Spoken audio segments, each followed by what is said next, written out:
দর্শক বন্ধুরা, আজকে আমরা খেলবো ভিক্ষুক খেলা। ঠিক আছে, চলুন আমরা ভিক্ষুক খেলা দেখি। এটা আপনারা যেটা দেখতে পাচ্ছেন, এটা হচ্ছে এটা তো কাটার সময় ট্রলি, আর এখন আমরা এটা হচ্ছে আমার ঠেলা গাড়ি আর কি। সে আমার অ্যাসিস্ট্যান্ট, আমি ভিক্ষুক। এটা হচ্ছে ঠেলা গাড়ি, সে আমাকে খেলবে, আমি ভিক্ষুক করবো। ওকে, চলুন।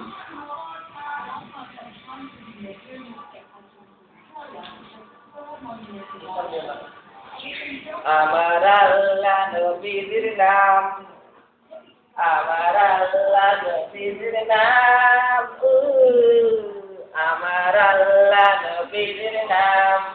বাবা করে ঠিক আছে। আমার আল্লাহ নবীর আল্লাহ নবীর নাম।